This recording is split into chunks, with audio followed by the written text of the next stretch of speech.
waxaan rabaa bulshada Soomaaliyeed inaan u soo bandhigno qaybo ka mid ah dadkii bulshada ay ka cawanaysay oo qaybta baarista dambiyada CID oo kaashanaysa bulshada Soomaaliyeed ay ku guuleysatay inay gacanta ku soo dhigto.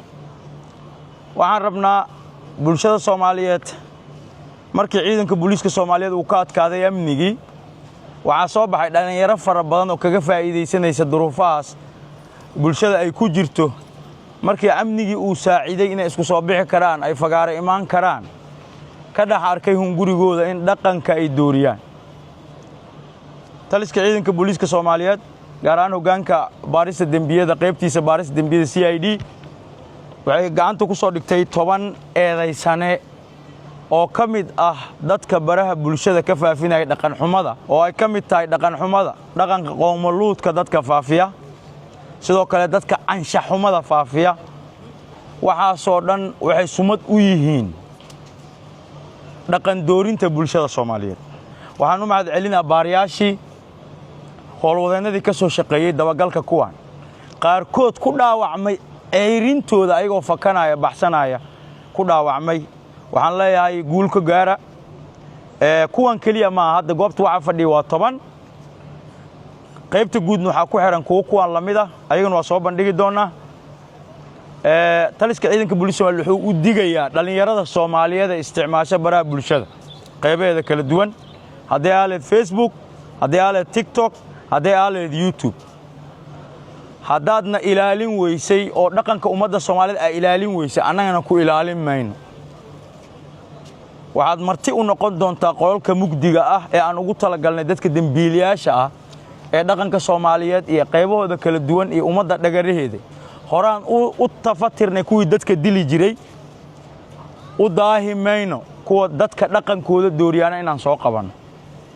waa mahadsan yihiin CID iyo qaybta guud iyo qaybta baaris CID aad iyo aad u mahadsan yihiin way ka jawaabeen baahidii ummadda Soomaaliyeed.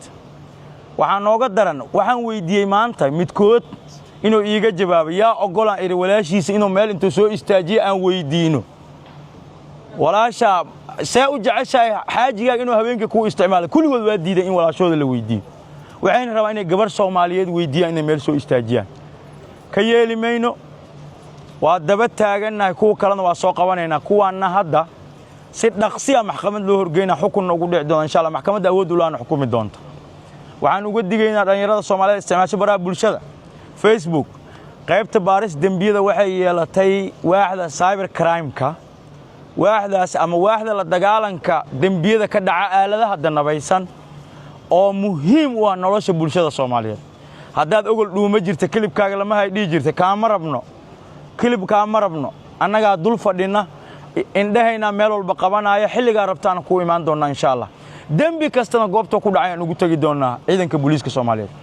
dhalinyarada Soomaaliyeed ee ku foogan inay dhaqanka noocan faafiyaan waa idinkaga diga kuwa hadda u caaban kuwa ku jira talaaban ka qaadayna kuwa hadda u caaban waxaan leeyahay dhaqamada noocan ma aha mid uu booliiska Soomaaliyeed ogolaanay ciidamada qalabka sida qaybahooda kala duwan ma ogolaan doonaan dhaqamada noocan qaarkood sulwaalkay dadka jidka ugu siibaayeen qaar gabdhaha Soomaaliyeed ee cawradooda ku soo bandhigayeen qaar ayaga sidii dumar u dhaqmaayay waxaasna ma wax dhaqanka Soomaaliyeed ku habboon.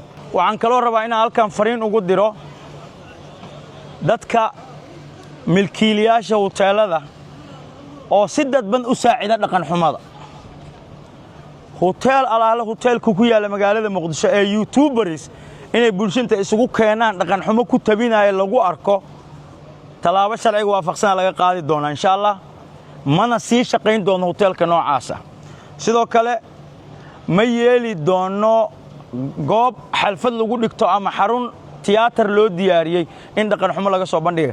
ciidanka booliiska Soomaaliyeed talaabo ka qaadi doonaan shaqada iyo leesinkan waa laga la noqon doona insha Allah hay'adaha ku shaqada lahaan u gudbin doona. sidoo kale waxaan rabaa teamka ka shaqeeya waxyaabaha noocaas ah ee social media qaybahooda kala duwan ka shaqeeya waxa waajib ku ah ilaalinta dhaqanka ummadda Soomaaliyeed. qofkii dhaqanka ummadda Soomaaliyeed wax ka baxsan ku dhaqman talaabo sharci waafaqsan ka qaadayna ciidanka booliiska Soomaaliyeed wuxuu gacanta ku soo dhigi doonaa cid walba dhaqanka noocan lagu arko insha Allah waana mahadsantiin.